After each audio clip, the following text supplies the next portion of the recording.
गुजरात में कल चुनाव होने वाला है, लेकिन उससे पहले गुजरात की सड़कों पर देखिए किस तरीके से महिला जो है प्रधानमंत्री मोदी को लेकर हाय हाय के नारे लगा रही है।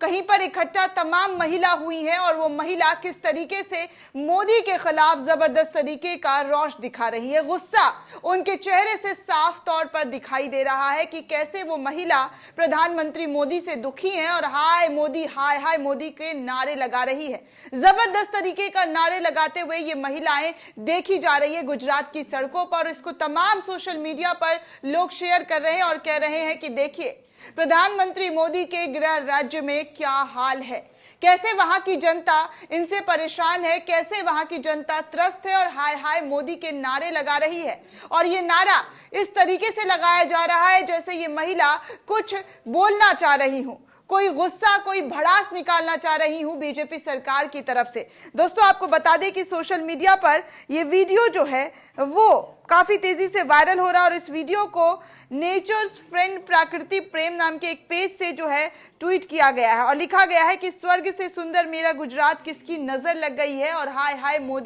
मोदी के नारे ये तमाम महिला लगाती हुई दिखाई दे रही है। दोस्तों ये तमाम वीडियो जो है लोग शेयर कर रहे हैं और बोल रहे हैं कि देखिए बीजेपी के गुजरात में बीजेपी का क्या हश्र हुआ पड़ा है, कैसे गुजरात में जो है दावा कर रहे हैं कि हम जो है 180 प्लस सीट लाएंगे, लेकिन यहां पर जनता का रोष साफ साफ तौर पर नजर आ रहा है कि जनता जो है इनसे खफा है।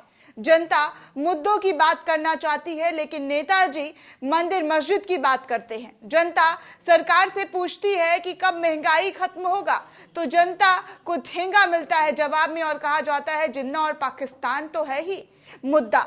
तो ये सारे मुद्दे तमाम गुजरात में जनता ढूंढ ढूंढ कर ला रही है कि हमें सरकार से उम्मीद थी कि वो इस बार जो है वो महंगाई पर बात करेगी, बेरोजगारी पर बात करेगी, लेकिन वो भी हमेशा की तरह टाल दिया गया। इस बार भी जनता के मुद्दे को भटका दिया गया और हमेशा की तरह हिंदू मुसलमान, मंदिर मस्जिद, जिन्ना पाकिस्तान, दाऊद और तमाम मुद्दों की एंट्री हुई, लेकिन जो एंट्री होनी थी वो नहीं हो पाई।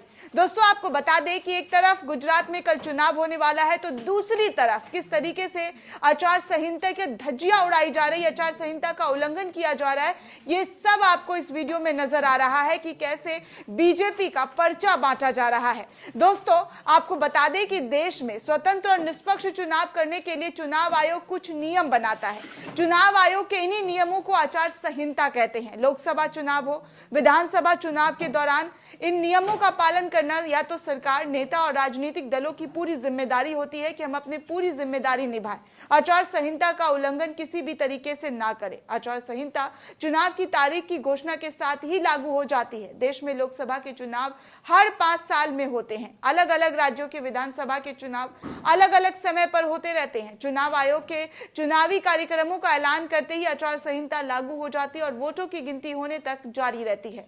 आचार संहिता के मुख्य नियम क्या क्या है ये भी आप जान लीजिए, लेकिन गुजरात की सड़कों पर कैसे आचार संहिता की धज्जियां उड़ रही है वो आपको आगे बताएंगे। लेकिन आप पहले इन नियमों को गौर से सुनिएगा कि आचार संहिता के मुख्य नियम क्या है। पहला, चुनाव आचार संहिता लागू होने के बाद कई नियम भी लागू हो जाते हैं। इनकी अवहेलना कोई भी राजनीतिक दल या राजनेता नहीं कर सकता है। सार्वजनिक धन का इस्तेमाल किसी विशेष राजनीतिक दल या नेता को फायदा पहुंचाने वाले काम के लिए नहीं हो सकता है। तीसरा, सरकारी गाड़ी, सरकारी विमान या सरकारी बंगले को इस्तेमाल चुनाव प्रचार के लिए नहीं किया जाएगा। किसी भी तरह की सरकारी घोषणा, लोकार्पण और शिलान्यास आदि चुनावी सभाओं के दौरान नहीं होगा। किसी भी राजनीतिक दल, प्रत्याशी, राजनेता या समर्थकों की रैली करने से पहले पुलिस से अनुमति लेनी होगी। किसी भी चुनावी रैली में धर्म या जाति के नाम पर वोट नहीं मांगे जाएंगे।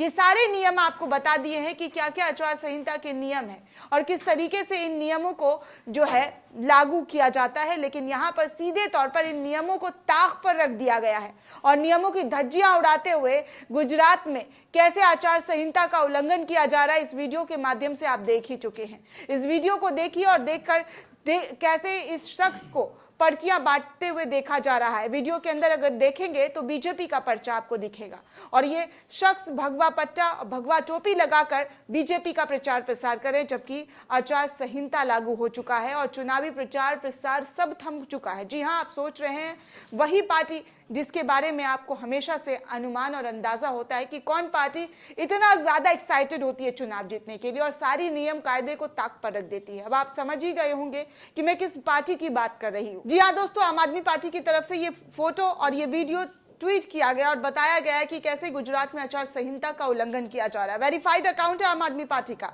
और वो बता रहे हैं कि बार बार बीजेपी तमाम चीजों का उल्लंघन कर रही है, हर एक चीज की धज्जियां उड़ा रही है। और चुनाव आयोग कहां पर है? चुनाव आयोग को क्या ये तस्वीरें नजर नहीं आ रही है? दोस्तों, इस वीडियो को सोशल मीडिया पर भी काफी सारे लोगों ने ट्वीट किया और खासकर आम आदमी पार्टी की तरफ से ट्वीट किया गया और सवाल उठा रहे हैं कि कहां है चुनाव आयोग? क्या चुनाव आयोग ये सब देख नहीं पा रही है? क्या चुनाव आयोग जानकर भी अनजान बनी है? आखिर आचार संहिता की ऐसी धज्जियां क्यों उड़ाई जा रही है? बार बार इस तरीके के चुनावी इलेक्शन के टाइम क्यों ऐसी तस्वीरों को लाकर लोगों के सामने खड़ा कर दिया जाता है? क्या बताने की कोशिश की जाती है कि हम कोई आचार संहिता का उल्लंघन नहीं करते, हम जो भी करते हैं सब कुछ परफेक्ट करते हैं? क्यों कोई कार्रवाई नहीं हो रही?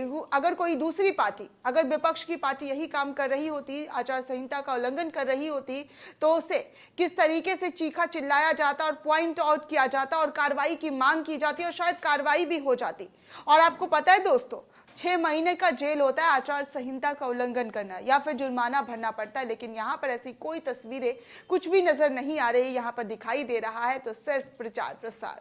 किस तरीके से एक पार्टी जीत के लिए इतना ज्यादा एग्रेसिव हो चुकी है, इतना ज्यादा एक्साइटेड हो चुकी है कि वो हर एक उल्लंघन की जा रही है चुनाव आयोग का, आचार संहिता का। और तमाम तरीके की तस्वीरें आपको हम गुजरात की दिखा रहे हैं कि कैसे गुजरात की सड़कों पर जबरदस्त तरीके का रोष नजर आ रहा है जनता के बीच। लेकिन फिर भी पार्टी चाहती है, एक पार्टी, कि हम किसी भी तरीके से चुनाव जीत जाए, शाम दाम दंड भेद हर हथकंडे अपना ले, लेकिन चुनाव का जीत का जो सेहरा है वो हमारे सर पर सजे। और यही करने के लिए हर वो कोशिश किया जा रहा है जो किसी भी राजनीतिक पार्टी को नहीं करना चाहिए, लेकिन वो कर रही है। अफसोस की बात कि चुनाव आयोग शायद सोया हुआ है। चुनाव आयोग को ये तमाम तस्वीरें नजर नहीं आ रही है, इसलिए तो खामोशी इख्तियार की हुई है। अगर कोई विपक्ष होता तो उसे जेल की सलाखों के पीछे या उसकी सदस्यता भंग कर दी जाती या उसे चुनाव लड़ने का अधिकार छीन लिया जाता। लेकिन अफसोस यहाँ पर ऐसा कुछ नहीं होगा, क्योंकि ये देश हित वाली पार्टी है, देश के लिए काम करती है और देश के लिए ऐसा काम करती है कि सारे नियम कानून को धज्जियां उड़ाकर अपने लिए, अपने हित के लिए काम करना होता है। सिर्फ अपनी पार्टी को फायदा पहुंचे और बाकी सारी पार्टियों को नुकसान कैसे पहुंचाया जाता है, इसका उदाहरण आप सभी अच्छे तरीके से जानते हैं। कैसे संवैधानिक संस्थाओं में बैठे लोगों को हथियार बनाकर उन पर प्रहार होता है। दोस्तों, इस रिपोर्ट को लेकर आप क्या सोचते हैं, आपकी क्या प्रतिक्रिया, हमें कमेंट सेक्शन में जरूर बताइएगा। साथ ही साथ नेशन 360 को ज्यादा से ज्यादा लाइक, शेयर और सब्सक्राइब करना बिल्कुल भी ना भूलें।